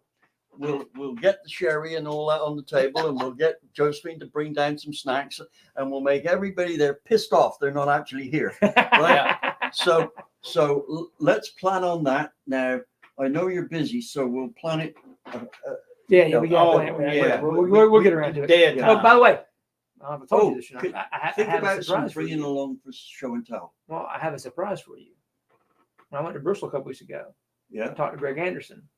Greg said he'd be talking to you. He'd be happy to work with you. Come over and do the show sometime. That'd be awesome. Have Greg Anderson on. Yeah, you'd much rather have Greg Anderson over here than me. No. So I know. I got a great deal of respect for Greg Anderson. Right, I met him briefly, but I wasn't introduced when he came over to Don Lucito's shop. Yeah. Right. He only came over once, but he had one of his engineers come over. I'm going to send you his contact information right now before I forget. Yeah. Because otherwise, I'm bad about forgetting stuff. Yeah. Well, you haven't had a brain off either, have you? No, I'm just leaded race fuel my whole life. Yeah. Well, look, I'll tell you what. Don't do that now. Right. Send it to me on my email. I will. Right. That and what's his name? Bill Alexander. Bill Alexander. Yeah. Yeah. Right. Because we're due for an oil. They say the braking oil in there is good for the first 5,000 miles, but we've only done 2,500. Yeah, it's time to come out. It's time to come out. We've been abusing April, May, June. That's 14 months I've had the car, and it's just come up for 2,500 miles. Oh yeah, and it's all hard miles. Of which, but no, it's all miles to the track and back. Yeah. So right. What we need to do is I need to send you an oil analysis kit, and let's do oil analysis on it. Yeah, that can be fun. We can come back and look at it. It'd be fun. Yeah. Yep. That would be pretty cool. We can do that. I do a lot of that. Yeah. Okay, Lake. Well, look, cool. It's great having you along, and that's not just a natural compliment. I really mean it. Right? We've had a great time. Absolutely. Appreciate you coming down. Thank you. Yeah. Thank y'all for tuning in and watching, by the way. This guy was a lot of fun to be around. Now you know personally. So I wasn't exaggerating. Right? Anyway.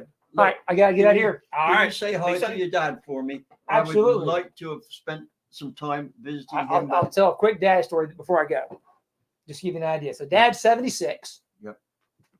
Last weekend, he went up to Newcastle, Indiana, where Mark Dismore has the big go-kart track. It's almost a mile in length. Yeah, don't tell me you won. So this is the twin engine class. This is the class C open. So twin 135cc 2-strokes on methanol. Ooh, so they're cracking out some horsepower there. You got hair in your chest to drive these things. Yeah. Come on. Don't hold us in suspense. So the last couple of years, they've been bringing new younger guys, been showing up. Guys from California coming, and last year he went up there and he He ran second last year, but he had At 75. At 75, had some problems. Ran second last year. He hasn't been in the go-kart track in months, but he's like, you know what? I'm going to Newcastle. I'm just going to block out some time, go to the shop. You like the montage from Days of Thunder when Harry Hyde's in there working on the car. So Dad's in there working on new engine combination, chassis stuff. We're really clutch, right? These things are all about engines and clutches. And had an idea for the clutch, puts it there, goes up there, wins first heat, wins second heat, wins third heat. So the way they do it is first heat is the order that you sent your stuff in. Mm-hmm. Second heat is the invert of the first heat. Yeah. Then the third heat is points. So he started on the front row in the first heat and won that. Started on the last row, the second heat, and won that. Started in the front row of the first heat and said, "Bye, guys, see ya." That's at crazy. 76. He still got it. Still got it. I gotta say, right, knowing what he was like in the past, that kind of doesn't surprise me. No, he's kind of the goat when it comes to it's go-karts. like Yeah. God said, "You will be a kart driver." Yeah, absolutely. Don't argue. Yeah, I 100% agree. He was made to race go-kart, to race go-karts and get it. I understand. If I remember rightly, I understand he also raced Michael Schumacher in karts at one time. He beat Ayrton Senna in 1978 Yep. in the World Championship, but in the years that he raced in Europe, which was 72 through 78, as a privateer, not a factory guy, Yeah.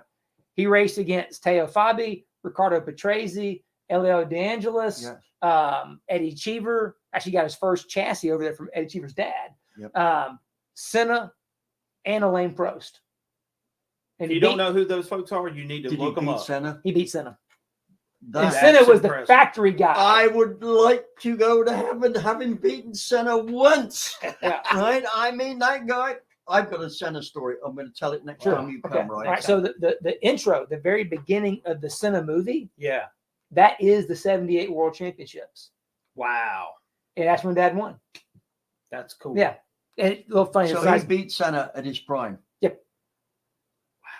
Yeah. Terry But Fulton was the British guy that was the king back then. But your dad was even primer. He was. He was. Right. Yeah. Look, I think actually he has Jesus riding around with him, and I think that's cheating. That is certain. That's 100% fact right there. Yeah. You definitely have that going on. I mean, you get out here. Guys, everyone who tuned in, thank you for watching.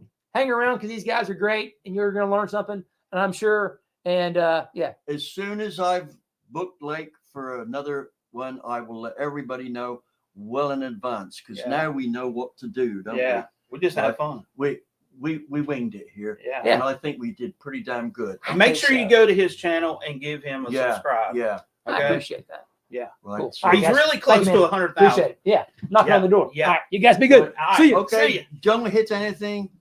Right. Watch out for drunk drivers. The door's around the other side. That's right. That's the door. Yeah. All right. You know, So he gets lost easy. Dr. Go just gave you $49.99 super chat. Thank you very much. Man, I'm like decompressing after that. Look, go back a few videos where I got into trouble a lot and lost subscribers, where I said Lake Speed was a great guy to hang out with. Right now, That proves it. I've just proved it to you. Right? You got another super chat. That says here, will David's cam formula work on an Australian Holden 304 street cruiser?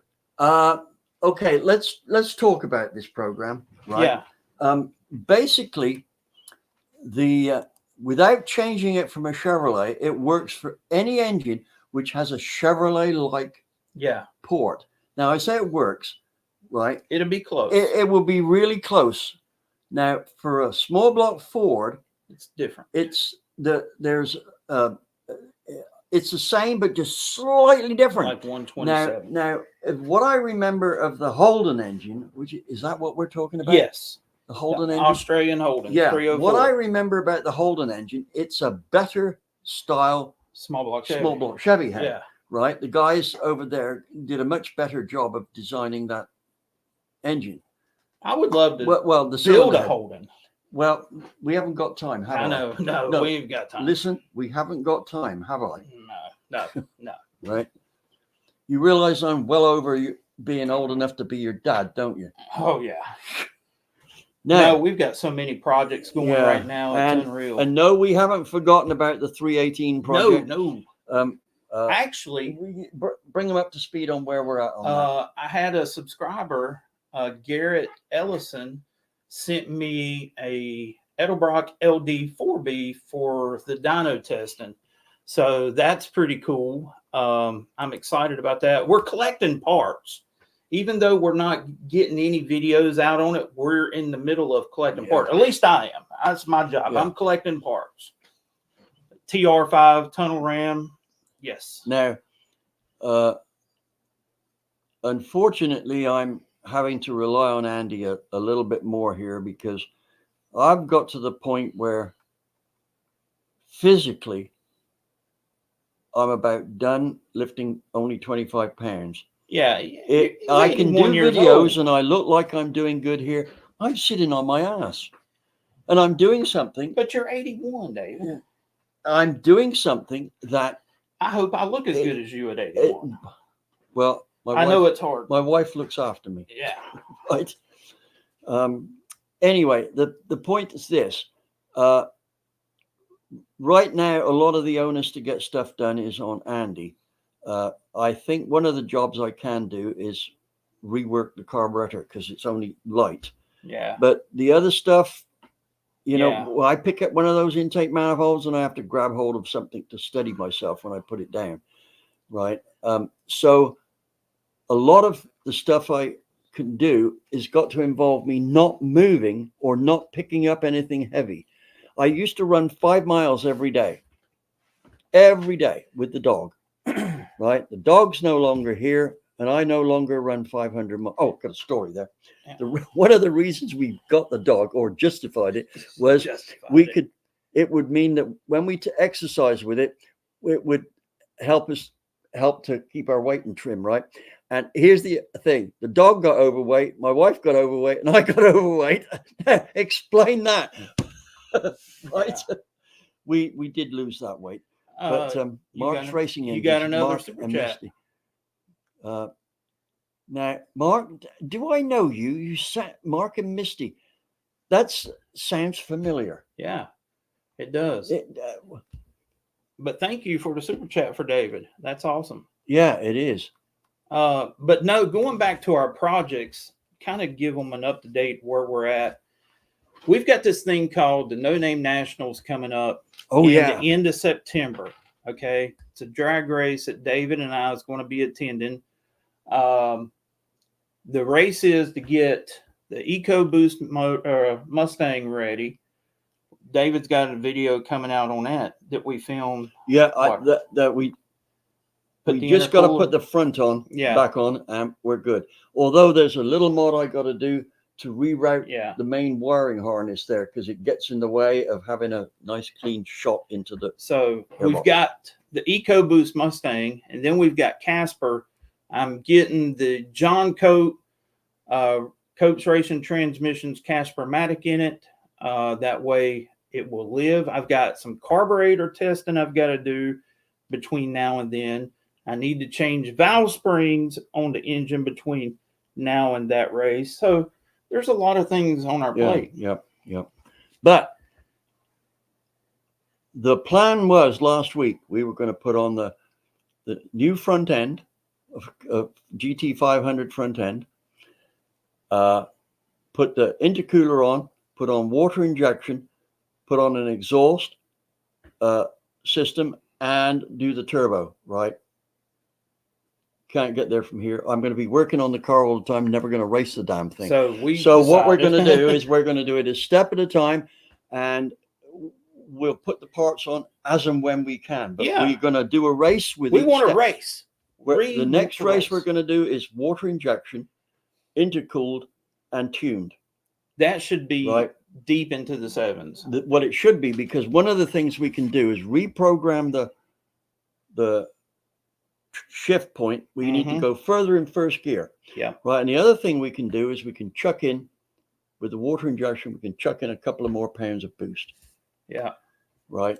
So not sure it's saying, do you need a helper? The thing about it is, where are you? Yeah. David is here by himself. I have a full-time job. Yeah. And then balancing. But you're the boss. Well, but still, I trying to balance YouTube, family, work life, coming over here. It's a lot, but we make it happen. Not sure. Where are you? Where's that at? Down at the bottom there. Oh yeah, no, sure. Do you need a helper? A long ways, but I could have come down for a couple weeks. Well, let's think on that. Right. Vermont. Oh my goodness. So that is a long way. That's about 14-hour drive. So I'm going to ask you, what did you guys and gals think about having Lake Speed here? I thought it was freaking awesome. I'm biased, right? Yeah. I know the guy, and I just think he's just an awesome character. Yeah. But and the other thing is, if I ask him a question, he has never, ever not got the time to answer me to his fullest extent. Right? Never. I knew the story of the Cup car and how that came about, but I did not know how influential that was in his life as far as Joe Gibbs either. Joe Gibbs Motor Oil. Yeah. And honestly, if that hadn't happened, Joe Gibbs Motor Oil and Driven probably wouldn't be where it's at today. No, none of that. Wouldn't. That's just crazy. See, and that's what a lot of people don't understand on YouTube is before YouTube, there was a whole life, wasn't there? Yeah. You have Daniel DeVos. Awesome show. Love the energy. That is what Lake brings along to an event. Absolutely. I got to tell you, he's a one-of-a-kind person. Now, his dad's a lot quieter than he is. I could see that. But between the two of them, they even out. And that's the cool thing about Lake. I've learned a lot from his channel about motor oils. Especially these additives like we were talking about, your slick 50s and your all of this stuff. When you put that in your oil, you don't know what you're doing to it. Can I make a point here? I believe that in their patent, Slick 50 said that they don't recommend this for automotive use. Huh. Right. That's in their patent. That's crazy.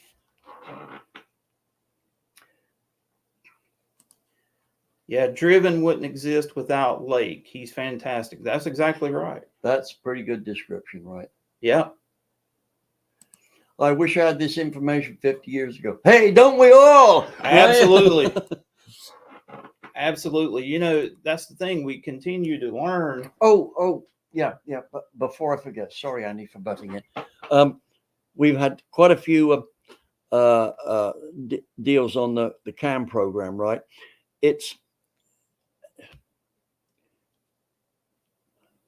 I'm working on a reintroduction of the updated IOP program, right? I'm doing that now. So we should have a program on that.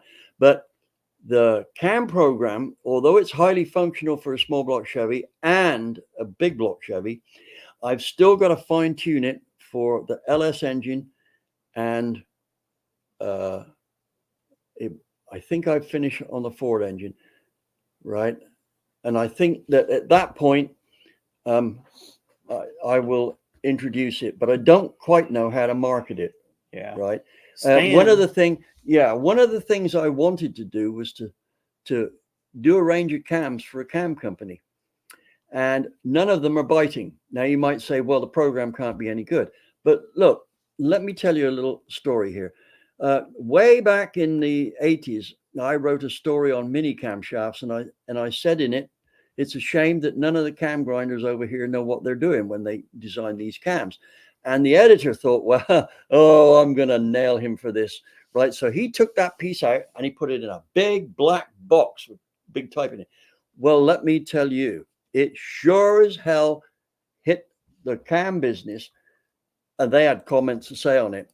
British Leyland said, I heard this on the grapevine. One of their engineers said, it'll be a cold day in hell when we let a journalist design our camshafts. Well, unfortunately, I'm not a journalist. So I'm a research engineer. I was much better at designing cams than he was, right? But that's one thing. Now, Piper Cams said, they were the second one. They said, well, he can say whatever he wants without much recourse to it, you know. And then the third cam company, that was Kent Cams, they said, put your money where your mouth is. And I said, you're on. And guess what?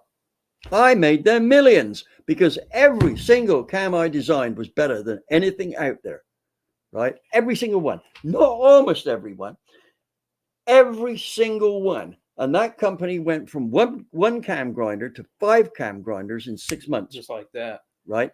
So those cam companies are ignoring me. You're also ignoring a huge amount of money in your bank balance. That is your problem. At my age, I really don't need money, but my wife does. She's much younger than I am, right? I'm trying to keep her. Looking out for her. Yes, right. So I'm not going to benefit from this cam thing. My wife will. I would like somebody to say, we will do your cams. Comp cams, why don't you step up to it, right? You've been selling cams which do not work as they should do. Crane. They're not even in business anymore. They're not. Well, No. all the other cam companies, none of you are designing cams that consistently put the customer in the #1 spot for that amount of duration. None of you. And I can show you how it's done. All you got to do is have this program. If nobody else has it, they're going to go out of business. Look at this comment. Said Kent Cam sold me one of your designs. It was a hit. Well, there we go. Thank you, Mark. Now, you didn't answer my question. Do I know you from somewhere? Because Mark and Misty, that sounds like I know a couple called Mark and Misty. Right now, brain fade here. So, yeah, Pal Machine. I watch his videos. He's really, really good channel. I would actually like to get him on for a live at some point. Pontiac 411. Yes.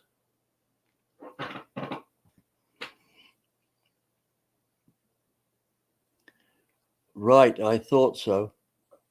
Now, I have to apologize to those of you who I should remember, and it's not because you were not memorable or anything. That brain surgery really beat the shit out of my memory. Yeah. It really did. It seems that I can't remember faces, can I? Right? No. I remember names, but I can't remember faces. And I'm talking about people I've known for 40 years. 40 years, right? And they're people I see on a regular basis, you know, maybe 10 times a year. And then I go to somewhere like PRI, I meet them and I have no idea who they are. Right? No BNR is saying research on Pontiac VM, a program designed for OEM and aftermarket, would be welcome. We all pick design our own when racing, David Bizarre. Custom grinds, yeah. And unfortunately, and then you get to this comment here, which leads to it. What is difficult about making a cam? Well, you've got to make the profile. That's one thing. There's a lot of cam grinders that's great at making profiles. Yeah, yep. That's not what I do. It's about putting the profiles at the right spot. Timing. The object of the cam is to open and close the valves at the moment the engine wants for the application that you want to satisfy. It is not about grinding the cam profile, because that is something that you can work on without spending countless hours on the engine dyno. You can work on that with a Spintron, right? You've got a smooth profile. You simulate the engine valve train properly. You do the profile. You can continue to refine that profile On the other hand, you shove a cam into an engine. If it's not the right one, you don't even know whether it's the right one unless you've had thousands of hours of dyno test time. Also, what was I going to say there, Randy? Brain I don't fade. know, but yeah. Also, the fact of the matter is, there are plenty of people, and I've said this umpteen times. There Yeah. are plenty of people who can design profiles. If I want a Great good profile. if I want a profile designed, you know what I do? Even though I can design profiles, I know I can't design them as good as Billy Godbold. And why would I? I don't need to. He's already doing it better than I can. So there's no need for me to do it. Power. Do you know why I decided I needed to do this CAM program? Because I couldn't find a single living soul who could give me accurate answers on when to open and close the valves. Right. BNR saying, instead of fighting with cam companies, David, empower individuals willing to step up, get them custom ground on our own dime. Haven't got time. I invent stuff. That's where having a program, and then they could. I invent stuff and then I license it out. That's how I make my living. I do not want customers calling me up every day because I am too busy inventing more stuff. Right? It's a good idea on the face of it, but it doesn't work for me. Yes. Oh, yeah. Mr. Salter, sir. I've got a guy that I want to introduce you folks to. He's just posted this up here. Salter Racing, Brian, right? We're going to get, he's got some interest.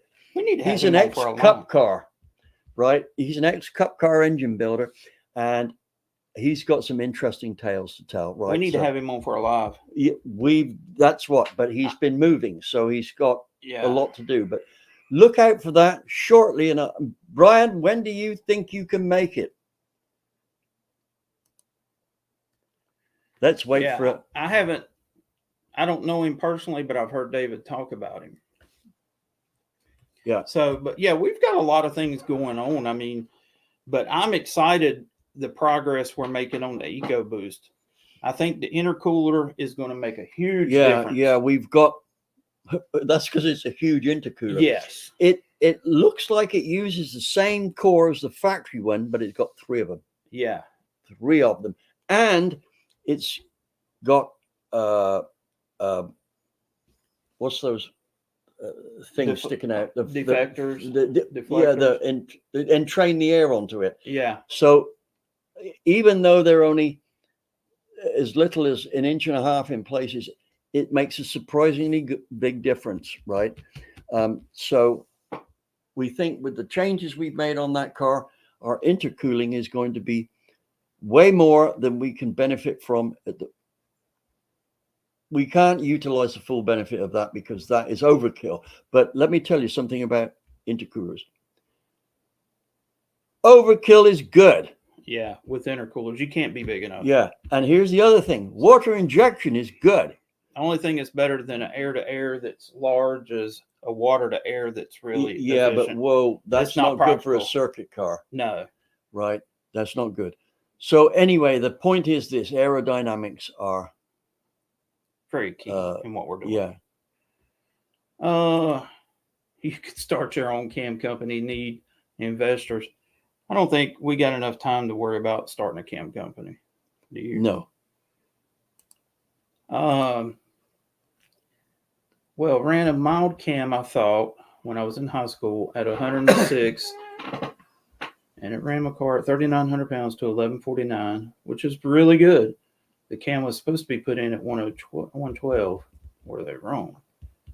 You're talking about the intake center line. Yeah. No. If the cam was it a Chevy? Yeah, give us more details about that. Yeah, was it a Chevy engine? If it was a Chevy engine with a typical Chevy head, right, then it wants to be between 3 and 4 degrees advance. Right, so your 106 should have gone in about 102, 103. Rusty water, no offense. Hang on a second, I'm scrolling back up here. Bob Newhart. The education for that. Let's see what this question is. So with over 20,000 cam swabs, all cams should pretty much be at its wit's end. Everything should be off the shelf now. You can only do so much with a pushrod engine unless it's overhead cam. Not necessarily. We are nowhere near the end as far as engine development. No, you know what? Thank you. That's where did you get that from? Right here. There. Mr. Too Cold. Too Cold. I like that. Yeah. You've just triggered me Yeah. to do a video on why for the last 35 years we have been overpaying for our cars. street cars. Overpaying to the tune of possibly as much as $600 each on something that does not need to be what it is. In fact, it would be better if it wasn't. And that is, do you really need a 4-valve engine? I'll tell you why you don't. Not at the RPMs. Absolutely do not need it. And I'll tell you how it's come about that we're all using them. So that will make an interesting video.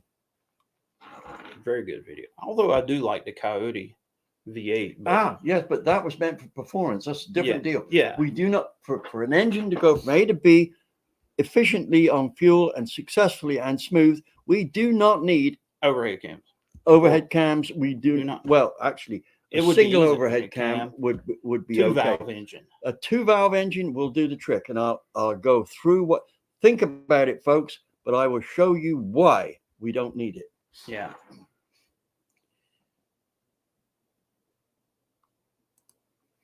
Why have we have been overpaying for everything? Let's see here. Wait a minute. What is the best way to set up an advanced cam system where using hydraulic oil? You talking about with cam phasers using hydraulic oil to advance and retard a cam?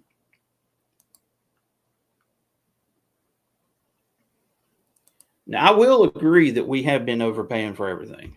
It's gotten crazy. Yeah. But, you know, we got a war to pay for. Ukraine war. Do not. Now, this is political here. Right.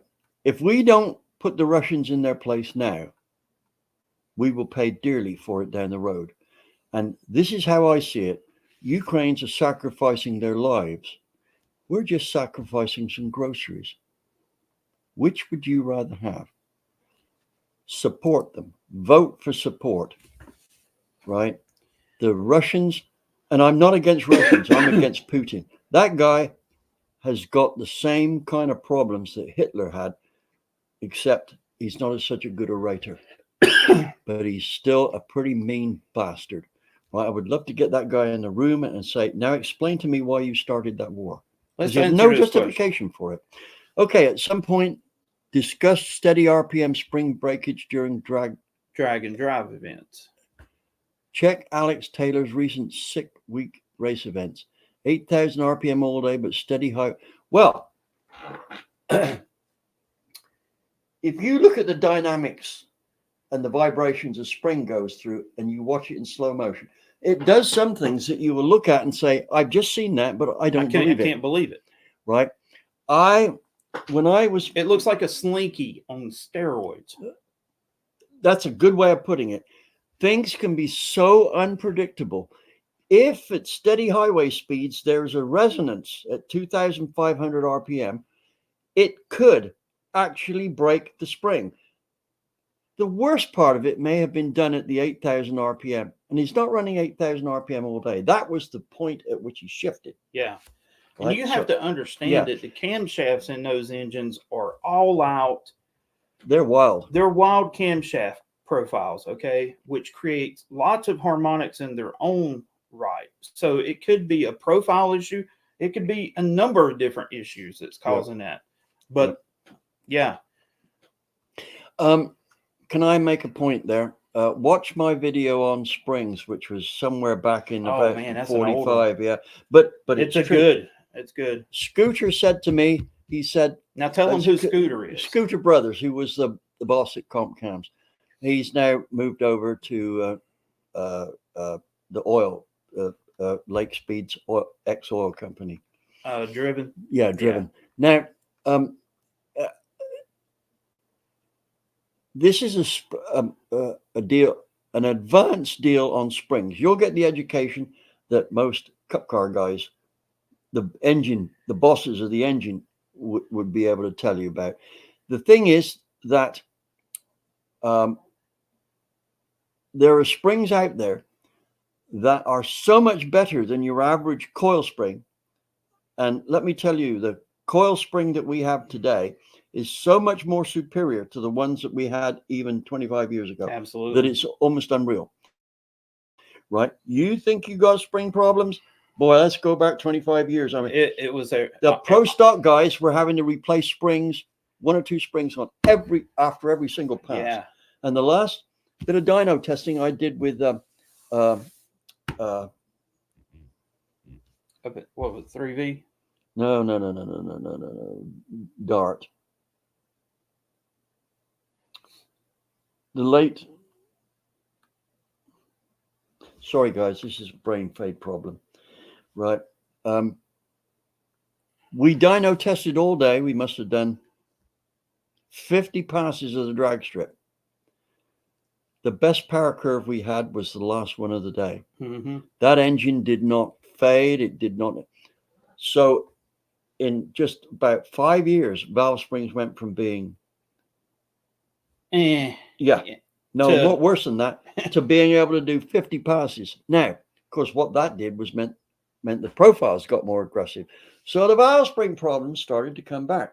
But the new springs that they've got now, I say now, they've probably been out for 10, 12 years. But somehow or other, they're not getting the acceptance from the average guy. Beehive and conical springs absolutely beat coil springs of any design. They just look like they should be cheaper because it's just one spring, right? So anyway, go back and check that out. It's I don't know, it's somewhere about episode 45. Yeah, this right here is a good, very valid point.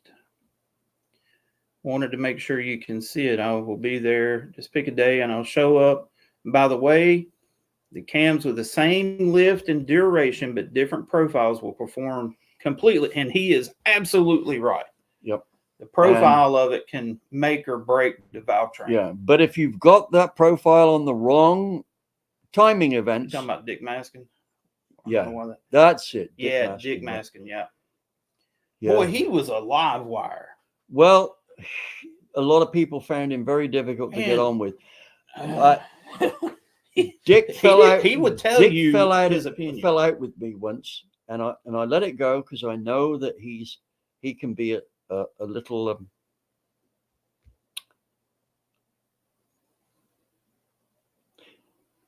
I'm going to use the word schizophrenic. It's probably not the right word, right? And so I let it go. And about 2 years after, I came up to him, and I said, "So have I been forgiven yet?" He says, "What for?" I said, "Well, the last time I spoke to you, you were really pissed off at me." "Oh, don't worry about that. Yeah, we're good. What are you doing for dinner tonight?" Right. So he could be a very difficult character to deal with, but I got to say, he did go out of his way during the time I knew him, which was many, many, many years, to help me out. So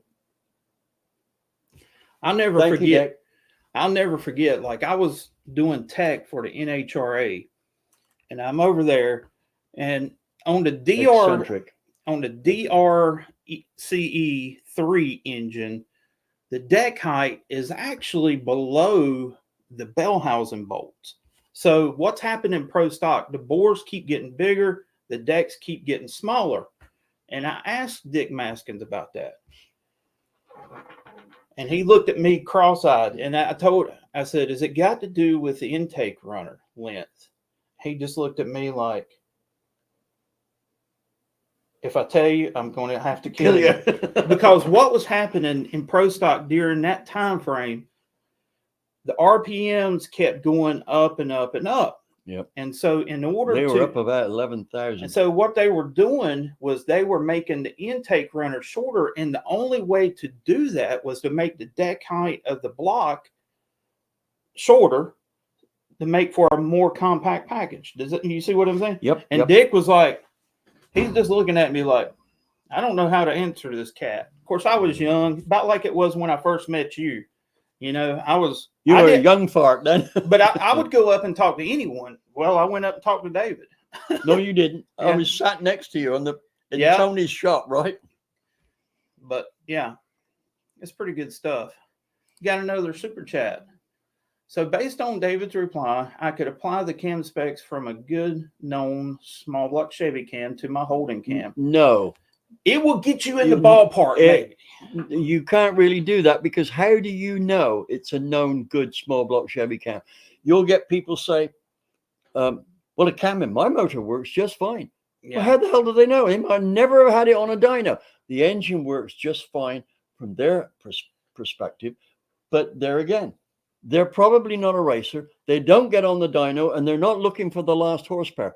I don't do that. If there's 1 horsepower to be had, I'm after it, right? And it's relentless. People will tell you that if they compete against me, they'll say that guy is relentless. He will wear you down. So M gunning. So what you need to know is it's a you need to know 304 that Holden. it's a 304 Holden. So it's small cubic inch. Yep. What are the It's valve sizes? probably going to be the same as a 302, Yeah. right? So let's do a quick deal here. What compression ratio are you going to be running, and what are the valve sizes in it? Mr. Gunning, no, M Gunning. M gunning. Give me those figures, and Yeah, I and- will give you a really close lobe center line angle to put the cam on, so we've got you right. Oh, and I want to know what the induction is as well. Okay, go for it. Yeah, we're Now coming then. up on 2 hours. Right. So we're going to let this close us out. Yes. Anything else?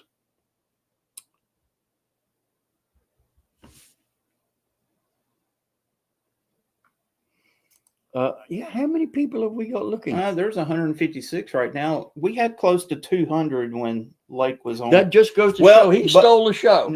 But see, that happened right before we got cut off with the internet. So that messed us up some. Yeah. Guess everyone's well, I'll tell you what. Here's the thing. If you're not always learning, you should always be learning. Okay? Oh yeah. Now, is that the guy there, 10.5? No, that's not him. Oh. Yes, you can. What's that? You can boost a small block Chevy for towing. Yeah. Right? Just got to do it right. Yeah. Let me tell you a tale there, right? Everybody knows what a Citroen ID19 is. It's one of those fancy ones with the streamlined back on it that came out, I don't know, 1967-ish, right? With the suspension that went up and down like this. And you see in what's his name? Peter Sellers driving it in. Yeah, I've in, only seen it in the movies. Yeah, right. Now, we're coming back from Santa Pod drag strip, and our tow car was my turbo Avenger. That was the tow car. The tow car was faster than the race car, which was a championship winning engine.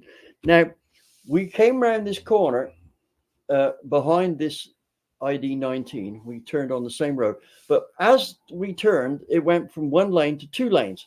So with 5 people in the car, probably 600 pounds of tools, a trailer, and a car on the back of it, I out-dragged him. That's crazy. On a car which was 500cc smaller. Now, those ID19s might have been sexy looking, might have been, and they had an absolutely awesome ride. But when it came to acceleration, they were a piece of junk. Yeah. Right? 2 liters in there and about 100 horsepower. No, that chassis needed 200 horsepower, and it would have been a great car then with a top speed of about 140 miles an hour. So Randy's saying, I'm still here and I miss Lake. Well, after this is over, you can go back and Watch it all. watch it all because you will learn something watching when Lake was here. The Pink Panther car. I think it is. Yes, the Pink Panther car. That was it. Yeah. Right. Anyway, it's And- 10:03. I have Uh, not had my breakfast yet. Well, it's a little bit late for that. No, it's not. It's never too late for breakfast. Right. At about 2 o'clock tomorrow morning, I'll have dinner. Tall John's Fun Shop. He's got a pretty cool channel. I want to know more about fuel droplet size and why it affects tune in future video. That's an excellent question. Okay. I'm just wondering how we can work that in, right? Oh, by the way, I've started working on my 100 mile per gallon carburetor thing. Does it exist? Is it all bullshit? Or does it actually exist? Yeah. Right. After I finish this, you will have absolutely no doubt what the answer is. Absolutely. None whatsoever. And let me tell you now, I've had several people come and tell me they've had their vehicles, and I think they're V8s, do 100 to the gallon. When I tell them, bring it over here, let's put half a gallon in and see you drive 50 miles. Crickets. Have we ever seen anyone No, turn up? all we hear is crickets. No, never do it. Right? And I don't mean putting it in neutral or turning the engine on. I mean driving it at a steady speed down the freeway, right? Not even around town. I want to see them do 100 to the gallon on the freeway. I don't care if they drive at 30 miles an hour. Don't care. Flat piece of freeway. Yeah. I want them to see them do 50 miles on a half a gallon of fuel. It's not going to happen. Both those guys are really, really smart guys. Talking about Darren Morgan and Calvin. All right. So we're going to wrap it up. We've been on for 2 hours and 2 minutes. And it's been a lot of fun. I hope it's been fun. David has been on fire. You're absolutely right. He's on point tonight. Yeah. You ain't had no rum and cokes. That's what. No. Okay. Right. That's what good company does for you. All right. So, wait a minute. The Holden guy answered. Where's the Holden guy out? Yeah. We'll quickly. Hang on. We're going to look for the Holden guy. I do not see. Right. Okay. I'm going to make an assumption here, Mr. Holden guy. I do not see it. If you've got a 12-to-1 compression and you've got valve sizes akin to a small block Chevy, that is about 2 inches on the intake and 1/6 on the exhaust, and you've got, say, 11.5, 12-to-1 compression, you are going to want a lobe centerline angle, assuming you've got headers and a single plane high performance intake, you're going to want it on a 111 degree lobe centerline angle, and put the cam in at about 4 degrees. Now I can't say exactly there because I don't know enough details of the cylinder head, but it's close to about where you would need to be. DV, can you do a polished ports versus rough versus dimples affects port velocity? I was thinking about doing that, but on a straight piece of tube so that it wasn't confused with changes in going around valves and that. But I don't know. Yeah. So we're going to wrap it up, guys. If we didn't get to answer you, we apologize. We've been just rambling on. Like everybody, thank you for coming out tonight, getting to watch Lake. That was awesome. Yep. And William Herring. No, Norman Duncan. We'll talk about cams and nitrous on our next show, which should be, Andy, it's your turn, isn't it? Yeah. Yeah, right. I've got experience with that. Yep. 2 weeks time. Yeah, 2 weeks time. Right. Said he had less compression, so probably 10-to-1, 9.5, 10-to-1. So it'd probably be about 109, 110. And you're probably right. Yes, that's probably a good deal. Yeah. You're splitting hairs, but yeah, you're in the ballpark at that point. Yep. I'd go for that. All right, everybody. Y'all have a great night, and we will catch y'all later. Yep. Cheers.